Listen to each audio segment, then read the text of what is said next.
Digestion this morning. Do either one of you want to go first, or is there a preference? Paul? Okay, I'm going to introduce you to our first speaker, Paul Ebert.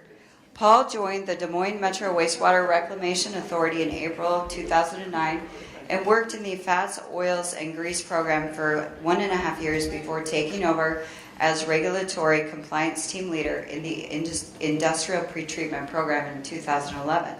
He manages the daily operations of the WRA's industrial pretreatment program, the Fats, Oils, and Grease program, as well as the industrial hauled waste program at the WRF. Mr. Ebert received his BS in Water Resource Management from Winona State University and an MS degree in Hydrogeology and Environmental Science from Iowa State University. So please welcome Paul Ebert.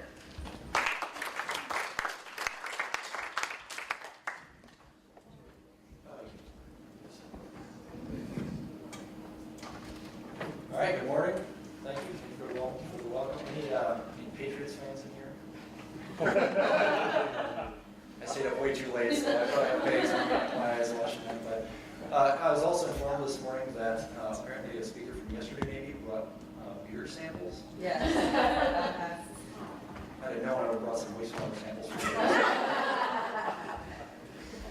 Okay, so I've got the clicker here, so I'll take things over. John and I kind of exchanged presentations. I looked over his. His is more engineering related. Mine is kind of a general kind of serve as a good introduction into anaerobic digestion, and then John gets into more technical things. So I'll lead off here for us. Just brief overview for my presentation here. I guess on a side note, this is supposed to be a panel discussion. John and I kind of decided that it would be good to do actual PowerPoint presentations because pictures are very valuable when it comes to a lot of the stuff that I could try to explain the best I could with pictures. 1,000 words, so that, and everybody likes to see pictures of wastewater. So the WRA, I'll explain a little bit of the background on that, what the WRA is, the service area details on that. WRF, the general information on the wastewater reclamation facility itself.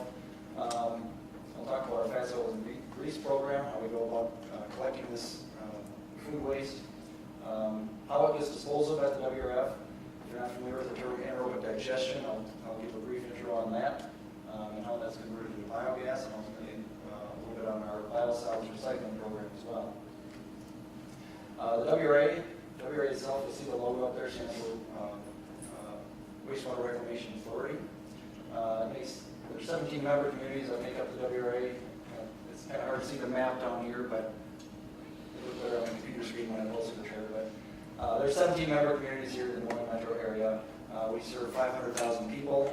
We have over 2,000 food service establishments or restaurants, cafeterias, things like that in the metro area. We have just 2 Fogg inspectors and Jason Work, the Fogg Program coordinator. So we've got our work cut out for us here. Despite this entire area in the metro, we actually just have one wastewater treatment plant, and that is the WRF. The WRF treats an average of 70 million gallons per day. We have a treatment capacity for 200 million gallons per day, pushing through the plant there. There we go. You can see a little highlighted area there of the treatment plant. We have 6 anaerobic digesters. Each digester has a capacity of 2.7 million gallons. All combined, that's about 16 million gallons of capacity for our anaerobic digesters. We have 3 hauled waste receiving stations, 2 at our headworks and 1 at our digesters. We have 2 1.4 megawatt biomethane powered engine generators on site. Now I've got some pictures of those, and I'll talk about that a little bit later. Kind of flow through the plant. I'll just set down here for a second. Essentially, the water comes into the plant in this general area. Solids come this way, more or less, and water flows that way out to the Des Moines River. Our Fats, Oils, and Grease program was established in 2006. When that first started, people didn't know what the acronym FOG was, and we were out trying to call and set up inspections. They said, no, we don't want to buy your stuff. We said, no, we're here for regulation purposes. As I mentioned, we have over 2,000 food service establishments, restaurants, cafeterias, schools, gas stations, things like that. In the metro area, We have 800 grease interceptors. I've got some photographs on that, so if you don't know what that is, that's fine. I'll explain that here in a little bit. Each tank is generally in size of 1,000, 5,000 gallons. These things are buried in the ground. There's manhole lids. So a lot of times if you're outside of a restaurant, if you see manhole lids out front or out back or on the side or something like that, chances are it's a grease interceptor. They can have multi-tank systems. You could have two or three tanks in a series, depending on the size of the food service establishment. We also have 700 grease traps. That's what this laser is going to work. I'm not sure which one's the laser button. I don't want to pull those things out here. But, down here is a picture of a grease trap, and you can kind of see it gets full of all sorts of nasty stuff that gets washed on the drain. The little grease traps, they were meant to service basically just 3-compartment sinks, not any other drains. The larger grease interceptors, the large tanks in the ground outside, all the kitchen drains in the kitchen area would come to that. So that would be dishwashers, garbage disposals, 3-count sinks, floor drains, hand sinks, all that kind of stuff. So it captures all the grease lines, or potential grease lines in the kitchen.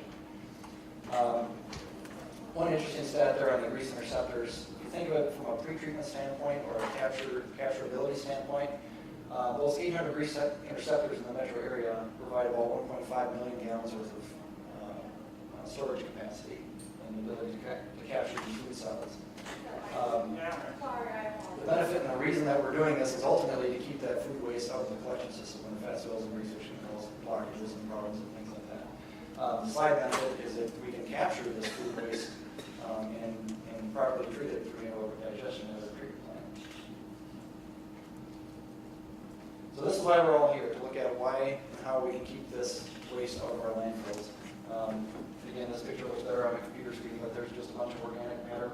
I see a watermelon over the back, and pumpkins and tomatoes and lettuce and all that kind of stuff. This stuff is generated from, obviously, preparing meals, cooking meals, cleaning up, things like that.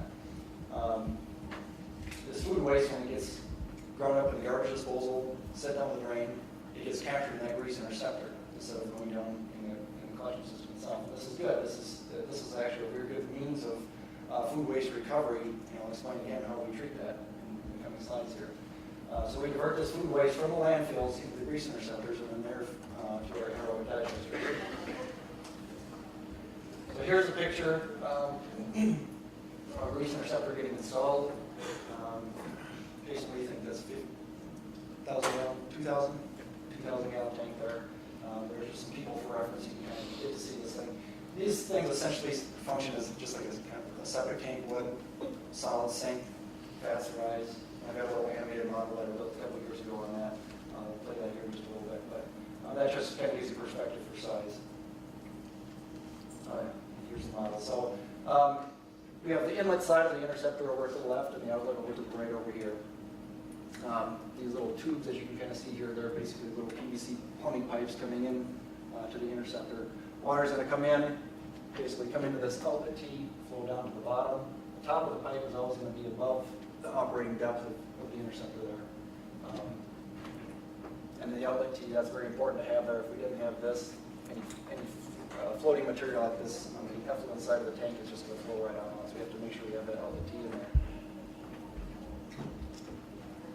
So here's essentially how they work. You'll notice over time, solids will start to build up. Fat soils and grease are going to float to the top and build up. Water's going to get kind of nasty in the middle. Same thing on, so there's typically 2 chambers on these grease interceptors here. So over time, this material builds up in there. And when these get to be 25% full, they need to be cleaned out, or a minimum of quarterly.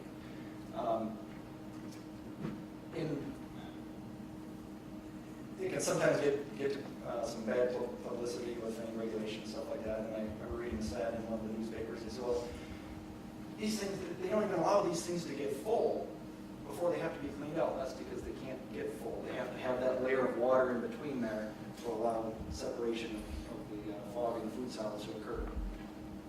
So when they get to be 25% full, which we take big clear tubes and take measurements of that, then they get cleaned out by a certified waste hauler. We have 20 licensed certified grease haulers here in the metro area. And they put, there's a picture of, this is specifically one of our haulers here, it's just a stock photo off the internet, but they will open the manhole and put the suction hose down in the both sides of the waste out, put it into their truck, and then haul it down to our anaerobic digesters. Yes, we receive the commercial food waste to our anaerobic digesters, but that's not the only waste that we receive to our treatment plant. We receive a lot of industrial food manufacturing and production waste from large industries, meat processors. There's a lot of Moines facilities around in central Iowa. They have various wastewater pretreatment needs and processes that have generated waste stream that has to be treated according to, sorry, I'm going to lose my voice already. Salad oil manufacturing, dairy byproducts, whey from making cheese and all that kind of stuff. All that stuff can be treated to our, taken to our digesters. I think before I jump into this, I'm going to show you the grease trap over here. And if you want to come up later and get a better look at this, that's totally fine. So this is a smaller grease trap. This was kind of an older technology. They're still in use, or I should say, well, it's no longer current code, but they're still in place out in the metro area. But over time, these things need to be replaced by those larger tanks. Water would flow in this side. It hits this baffle that kind of causes the wastewater to separate. There's a little bit of a dam at the bottom down there off to your right, as you can kind of see. And the water has to leave by flowing up. There's kind of a steel tube, so to speak, on the outlet side that flows up and out of there. But as you can see, if this thing were connected to, well, not much at all, it's going to fill up pretty quickly. Something like this would probably need to be cleaned out twice a week. The interceptors, they can go a month probably, but at a minimum, like I said, quarterly. Here's an aerial photograph of our wastewater treatment facility, specifically in the digester unloading area. There's where you come into the WRF. I don't know if you can kind of see is the yellow font visible from back there? Okay, all right, good. Over here is scale 1. The trucks will come in, make a wide loop there, scale in on number 1. I've got some photographs of this area in particular here, but there's a 3-lane unloading area. Once they get done unloading, they drive around, scale out on number 2, close out their transaction, right out the exit gate they go. So from in to out, 30 minutes, 45 minutes maybe, depending on the size of the truck. There's just a photograph of one of our wastewater scaling in on scale 1 there. And there's our 3-lane unloading area. They're direct connection hookups to can-lock fittings. Those are probably 4,000, 5,000 gallon tankers unloading there. As with many wastewater treatment facilities, a lot of the infrastructure is below ground. What's directly below ground under these 2 trucks here is a 140,000 gallon whole waste storage tank. So it's just gravity offload. It's going to flow right down in that tank. I'll explain what we do with that in just a little bit. There's a little bit better picture of them directly hooking up to the back of their truck. They just hook up, ask operations if it's okay to unload. Operation gives them the green light. They open the valve and unload it.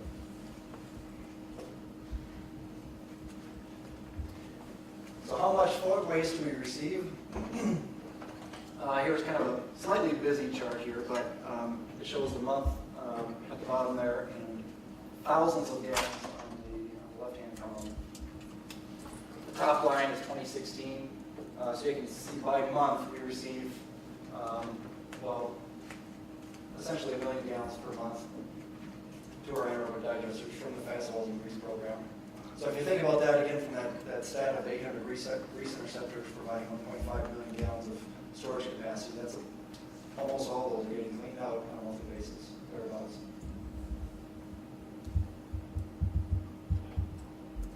So this Fogg waste is co-digested. What that means is it's mixed with our primary sludge and their waste activated sludge. That's basically our biomass. Those folks who were at the facility, their facility on Tuesday, you saw that biomass in the aeration, from the aeration bases. So those 3 waste streams get mixed together and then fed into our digesters. Anaerobic digestion is the biological breakdown of organic matter in the absence of oxygen. So in the presence of oxygen, when you break down organic matter, it's going to create carbon dioxide. But in the absence of of oxygen, it's going to produce biogas. So what is biogas? It's a lot of methane, but it's not pure methane, so it's kind of a dirty gas. It has carbon dioxide and 4% nitrogen, hydrogen sulfides, siloxanes, VOCs, moisture. There's a lot of other impurities in there. We do mild treatment of our biogas on site. Basically, we just pass it through a chiller and remove the moisture into there. We've got some future plans for that, and we'll discuss that here in a little bit. This is a daily biogas production chart from August of 2016 through July of this year. The column off to the left shows cubic feet per day. I took the liberty of throwing in the average line about 1.9 million cubic feet of biogas we generate per day. And as you can see, starting about in April, we're even more than that. I think it's about 2.2 million, slightly higher there. So that's a lot of biogas being created from the breakdown of this organic matter in the digesters. So what do we do with all this biogas? As I mentioned previously, we have two dual fuel 1.4 megawatt internal combustion engine generators. As you can see, they're GE brand. These things are made in Austria. They are, I've got another picture here, but about the size of a school bus. They're V20s. They can crank out the juice for sure. We also use some of this biogas to fuel our boilers. There's an industry directly across the street from us. There's a partnership where slightly before I started, we combined on an effort to actually put a pipeline underneath the road, so they actually can buy our biogas directly from us. And they use it there for their boilers as well. Future plans for this biogas is to clean it up to pipeline quality and inject it into the actual pipeline grid. And from there we can recover the renewable fuel credits or the green credits from that. There's another picture of the engineering generators. There's another one just on this side which you can't see, but there you can see all the cylinder heads over on that side. And if you walk in this room, the whole floor kind of shakes because it's moving right along. So despite all of our usage for this biogas, we still have excess. So this is a very important point that we actually convert this biogas, we flare it off. There's people, I suppose every couple of years I call into the fire department and say, hey, there's a fire down at the wastewater plant. It's just this 30-foot flame that we're running off. But it's very important that we do this. And why?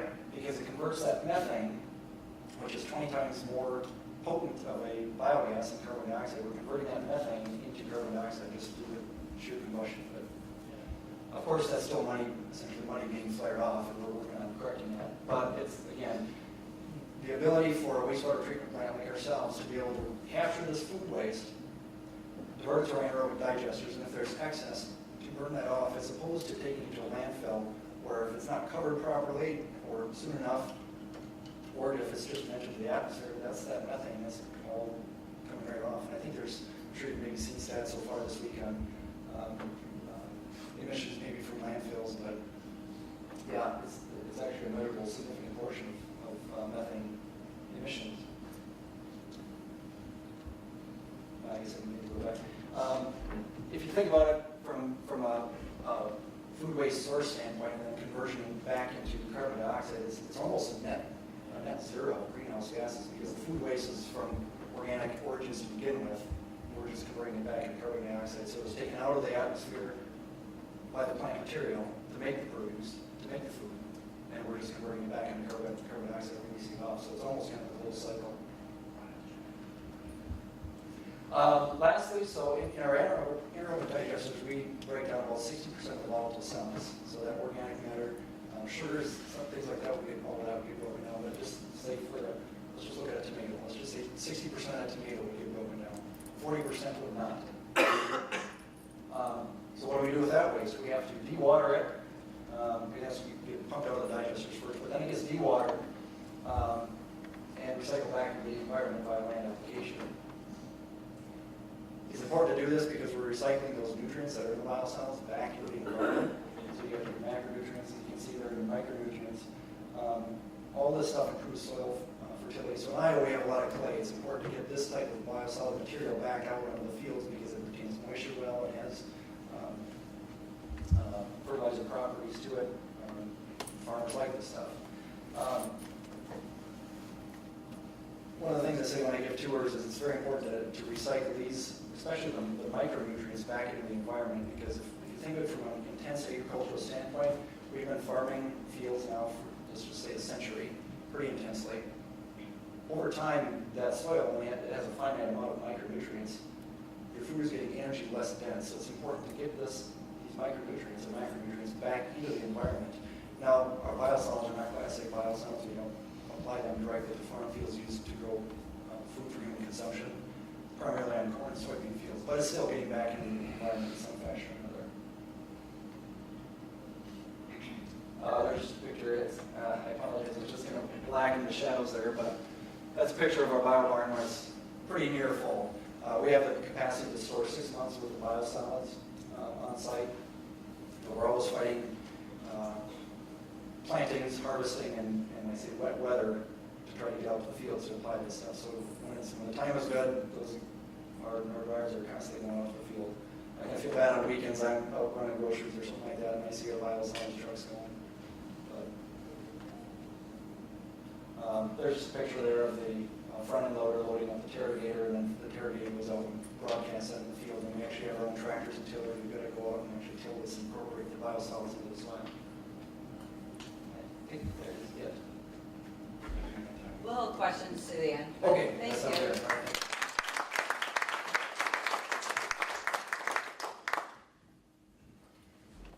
thanks. Our next speaker is John Koch.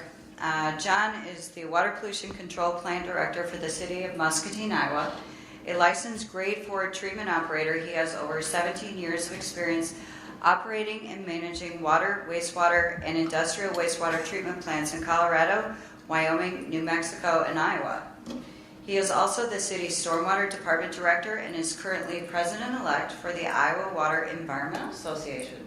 Cool. Please welcome John. Morning. I'm going to say they saved the best to last, right? Can I own that, please? A sparse crowd here, but that's all right. Paul mentioned this was going to be an engineering presentation. It is not. Welcome to the revolution here. Everybody see that? It says Marv, waste to energy. Can you read that? All right. So I'm going to talk mostly about wastewater plants and the bad rap they get and why they're called different names. You know, everybody been to a wastewater plant? Who hasn't been to a wastewater plant? Everybody? All right? Big tanks, big bubbling things that we like to call mixed liquor, and nobody knows why. Sounds pretty funky and everything else like that. The problem is the utility of the future, which WEF talks about a lot and what we're talking about going towards is getting away from that. So the big thing that we're doing is getting away from calling ourselves wastewater plants, water pollution control plants, everything else like that, because that is not what we're doing anymore. That does not describe us in any way. So the water and resource recovery facility is where Muscatine is heading, and there's several different reasons why. So I thought I'd start just by kind of showing you some pictures of some wastewater plants. Our project is called MARV. This is why it says MARV on here. Muscatine Area Resource Recovery for Vehicles and Energy. This is our new project. MARV is actually something that I picked because I'm not an engineer. I graduated Iowa State with a journalism degree in public relations. I bartended, I sold hot tubs, I ran an advertising for 3 hot tub stores in Colorado, and then I just kind of landed in this quite literally my first day, and wastewater was sprayed with somebody's entire just stuff you don't want to know about. I came back to work, so they let me keep working. So no, I'm not an engineer. This is going to actually be a little bit more descriptive about why we aren't selling ourselves properly for this, and where we are losing out on really the potential of treatment facilities like this in all of our communities. They're already there. The capital is there. It's almost always the most capital-intensive facility for any community is their treatment facility. So it's already there. It's already built. We need to utilize it more properly and get back to where these what we can really do. So here's a wastewater plant I'd like to show you. You see the fertilizer down here. You see the farmlands. You see this is where we actually put fertilizer back into the soil. So there's a wastewater plant for you. Here's a wastewater plant. We go right back into the Mississippi rivers. That look like wastewater to you. Fishing, all this other kind of good stuff. Water pollution, right? Wastewater. Absolutely not. Here's a wastewater plant for you. Ever seen one of these before at a wastewater plant? Of course you know. You're going to in Muscatine. We're actually making food waste into natural gas, and we're going to fuel vehicles with this. Does that seem like a wastewater plant to you? Trucks, garbage trucks, everything else like that will be coming to Muscatine. Wastewater treatment facility. We can't call it that anymore. It's a resource recovery facility. We're actually going to have a place where garbage is picked up, dumped, turned into fuel to fuel the trucks that goes out and picks up the garbage, that dumps the garbage, that picks it up, that goes around, makes a nice closed loop and everything right here at this improperly named water pollution control plant. Police cars as well. Police cars are a big user of fuel. They sit and idle all the time, so converting them to compressed natural gas is going to be a very big push for us. As far as being a water pollution, wastewater guy, I was working with the transit director. Actually, she was voluntold, again, like we've heard before, that we're going to convert CNG, or buses to CNG. So this is a resource recovery facility working with the transit to get CNG buses into the city. So we're really focusing on many, many other things rather than just water pollution control or wastewater or whatever else it used to be called. Here's some more. This is Muscatine. This is more what I think of when I say resource recovery for my community. This is the bridge at Muscatine, Iowa. This is the picture we want for people to see when they say, what do you do down here? I want to say, we do this. We do these things. We do these things. We are not just water. This is now solid recovery. We are going to the schools. We have schools already signed up to come to us. We've talked to the board. We've talked to the superintendents. I actually got the school a grant through Alliant for a poster program. The kids are excited. They came to us asking for a compost area. Unfortunately, it's right in the middle of town. They weren't really excited about gathering all this waste food into the middle of town. I said, bring it to me instead. We're gonna capture it, keep it nice and clean, odor-free, and we're gonna turn it into energy. And they were super excited about that. So we already have the schools lined up, ready to go. We're gonna be talking to you guys probably about that very soon, about how we get them going on that. I just need to get something lined up first. But this obviously doesn't look like a wastewater plant, but this is what we do. You know all these numbers. 40% of food isn't eaten, 20% goes to landfill. This is possible for us to do. As a matter of fact, I'm reading my, here's a little plug for you guys. My BioCycle magazine this morning, right? Everybody reading that? And they built my plant in Utah. I didn't know that. They broke ground on it last month. I was reading through, and they point by point have everything that we have in design. We haven't broken ground. They just broke ground last month. We haven't done that yet, but we're getting there. Hopefully we should be breaking ground. Maybe not by the end of this year, but certainly by next spring. So we're looking at some of this is going to get more technical stuff, but we'll skip right over that as much as we possibly can, okay? Because you don't really care. If you want to know, you'll get in contact with me, and I'll give you all the numbers and engineering stuff you want. Biggest thing is that the Fogg program that we already have in place, we actually model a lot out for what Des Moines did. When I got here in 2010, I was the assistant director, pre-treatment coordinator, so went and found out what the big dogs were doing. Our little town obviously only has about 115 facilities, or they have 2,000, something like that. But it works the same. You go to these places, you say, hey, we need to collect this stuff, we need to bring it to us. And then I just kind of started throwing it in my system. And people said, well, you can't do that. I'm like, yeah, well, I did. And so we were just kind of bold. We just kind of said, we're going to start taking this stuff. You clean it out. We threw it on the top of some of our primaries. Now we're just taking it right directly to our scum pits, which pumps it directly to our digesters. So we've been doing that for about 3 years. The world didn't end. Everything seems to be working just fine. We're making lots more gas, and we're actually getting some revenue from the tipping fees that way, which has kind of helped encourage, shall we say, the council and those and the powers that be to say, hey, this really works and this actually can make money for us. These are our digesters. These are the new ones that we have. They have floating covers, draft tube mixers, these little silver things on the side, which actually mixes that material perfectly. That's what we need for digesters. The old style ones were not really designed to make gas and to capture and do all that kind of stuff. we can run either from pumping stuff from here to this one, or right now we're actually pumping into both of them at the same time, just alternating which one goes which way. But we have nice new fancy stuff. We might as well use it for something better than just flaring off or just taking wastewater from the city. These are old digesters. This was actually converted aeration basins at the end. These are mixers here. So we have 4. They're huge. We got about 1.5 million gallons of extra capacity just sitting there. There's empty boxes in the ground, and we might as well use them. We have them. We need to clean them out. Let's get them filled with food. And we have people coming out of the woodwork to do so. But they don't really capture gas very well, so they need a little conversion. We need to build up a little capital so we can get those things up and running. But treatment facilities like this are all over the place, and they're completely underutilized as far as I'm concerned. Not all of them, but a great deal of them are. We know there are digesters all over this country, and nobody's using them for the express purpose of capturing gas and turning it into energy. They know how to do this in Europe. For some reason, we haven't figured it out here. I'm pretty convinced it's because our energy is so cheap. And people just say, well, whatever is most economical, that's the only thing we're going to do. It's just not right. So here's what we're doing with our gas right now. Like you saw from the other one, we flare it off, and you see right back here. Yeah, you think you get phone calls. There's a baseball diamond right behind us here. So when that first thing started going off, man, we were getting called all the time. Oh, it's on fire, it's on fire. Now people kind of like it. They kind of sit there, they see it, And then we fire boilers with it. That's all we really do is we have boilers, because the digesters have to be heated at a certain temperature, so you need the gas to do that. Fire them. But, in the middle of summer when it's 97 degrees outside, they don't run very often. So a lot of our gas is just wasted, goes off. So, of course, landfill diversion, you can say up to 20%.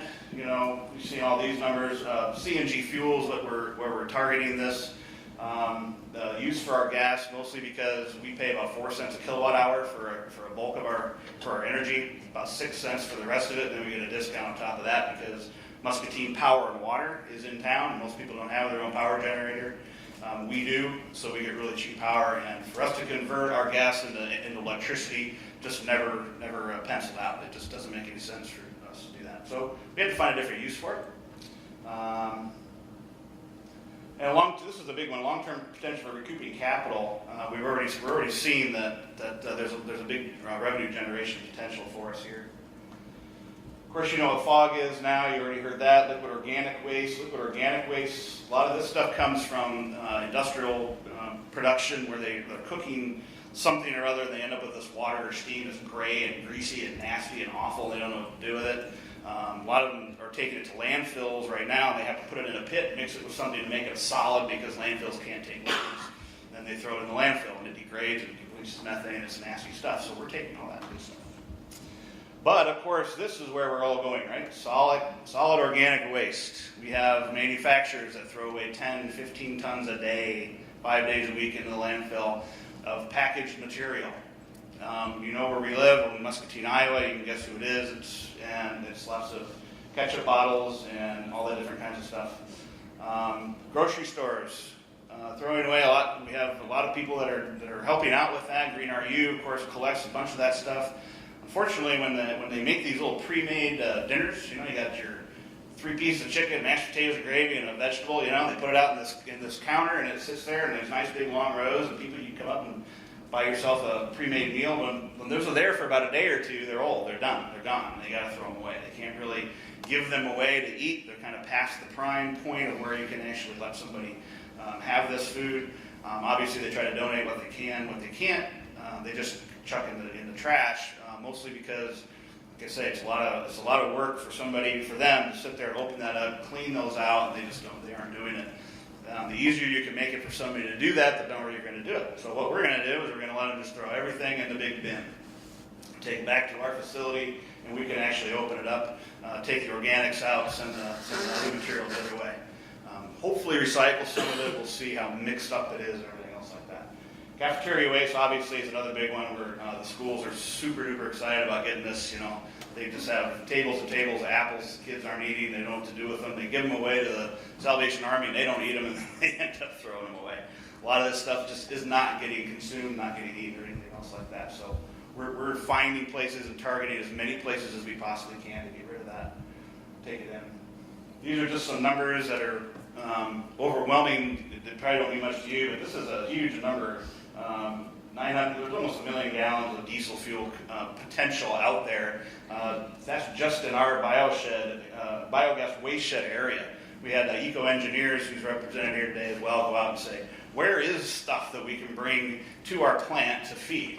You know, we thought, we might find a couple of things. Well, we found a lot of stuff. There's a great deal of material out there that we could bring in, so we're only going to really be a drop in the bucket to what's actually out there. These are the different, this just breaks down where a lot of this stuff is. If you want to know this stuff, I can get you all the numbers. I'll get you the biogas study. It's pretty engineering. If you're into engineering things, I'll send it to you. So here's where we have it. We have Heinz, we have Hy-Vee, schools, restaurants. Nestle Purina we have agreements with them, so they're as far away as Clinton and Davenport.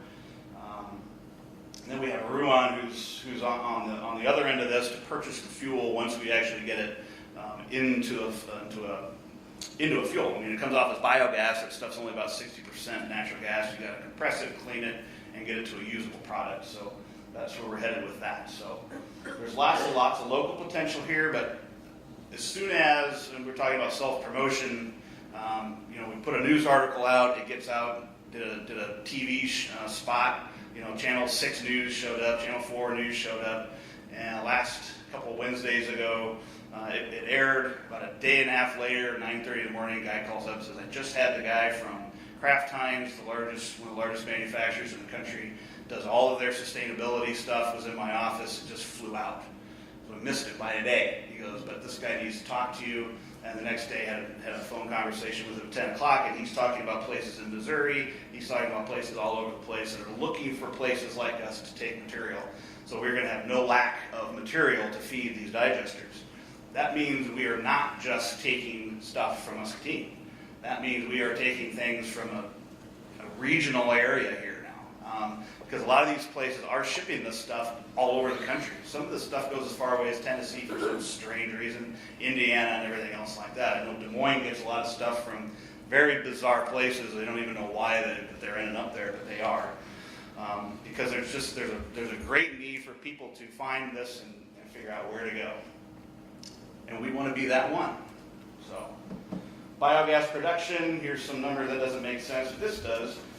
Up to 800 gallons a day, almost 900 gallons a day of vehicle fuel we can make a day. 900 gallons of vehicle fuel a day. 900 gallons of vehicle fuel a day. I just keep saying that. That's pretty cool. I think that's pretty dang cool. About 300,000 gallons a year of vehicle fuel that we can make just by bringing in a little bit of the stuff that we're bringing in now. So here's our project, phase one. We're going to have the receiving facility, which is what we've been working on for about a couple years now. It's a lot harder than you might think to get one of these things off the ground. The capital actually is pretty close, but it's just getting all the equipment, because nobody makes these things. These things aren't something that you can go to an engineering firm and say, build me one, because nobody has any idea how to make them. You have to go piece by piece, part by part, fly all over the country and try to find them. If you can fly all over the country and do that, you're lucky, but most of us can't. So we're going to remove rocks, we're going to take organic debris, and we're going to take organic solids. And I'm getting like that minute and a half thing, so I'm going to fly through some of these things real quick. So here's our building. There's actually going to be loading docks out here as well. So trucks can back up, bring in full of material, whatever they have, we can unload them and run them through our process. This building will be on site, and then from here it goes over to our digesters to be fed in. The turbo separator is actually the organics machine that takes packaged goods, you throw it in, it beats the heck out of it. Organics come out one end, and the packaging material comes out the other side. It's really, really awesome. I've seen one of these in action. I actually loaded up my truck with a whole bunch of stuff, ketchup packets and ketchup bottles and everything, threw it in, and this stuff is like a rain of ketchup and mustard coming out, and it was really, really cool. Tipping floors here, this is actually what we can do. We can actually bring in food waste from all different kinds of places, schools, grocery stores, anything else like that. You want to throw it on the floor so that you can scoop it up before you throw it in the separator, because you end up with carburetors and grocery carts and who knows what in some of these garbage trucks that come in. You don't want to just throw that right into your very expensive machine. So this is just to get a visual of what's in there before it goes into the turbo separator for processing. This is just kind of a neat little image of what we got planned out for our building, just so you know we're serious about it. That means we're really serious. That's a pretty serious looking machine. That's the turbo separator. Material goes in here, gets augered up to the top, drops in. This thing beats the heck out of it again, like I say, with these paddles, kind of breaks it open. And then the waste product comes out here, and actually most of that stuff, if we can recycle it, we will. Otherwise, it's going to go to the landfill. And then the organics come out the bottom. So we're about 2.8 to $3.3 million. I only have 2.5 budgeted, so there you can see the problem. There's a little shortfall right there. But we're going to make some money on it and build that up, and we'll get it right back. So don't worry, we are on our way. Then the vehicle fueling will come after that. Hopefully somebody's going to give me that money. Anybody have any ideas of where to find that? You let me know, please. We have some private industries that want to do that too, so we're hopefully maybe a private public partnership could work on that as well. Lots of revenue sources, tipping fees, vehicle, these RINs, if you know all about these RINs, if you know anything about biogas conversion for vehicle fuel, and there's all kinds of stuff you can talk about that. Some risks of RINs going away. Of course, anybody with a pen can just wipe these things out. Unfortunately, you know what I'm talking about. Lower organic waste, all this kinds of things. These are our timelines. Hopefully we'll be done with design. We'd like to get going on this thing, maybe hopefully be started by next spring. So please come see us. We love to give tours. I give tours all the time. We'd love to have you down. It's another part of making this a utility of the future, a resource recovery facility, because when you say wastewater, everybody goes, ew, it stinks. I don't want to go there. We are opening our doors. We put our numbers back up on the building. The old director took them down, so nobody knew where we were. I built the natural prairie wildflower areas all throughout the plant. It's beautiful. It's wonderful. Come see us. Love it. This is just some gibberish googly duck. There you go.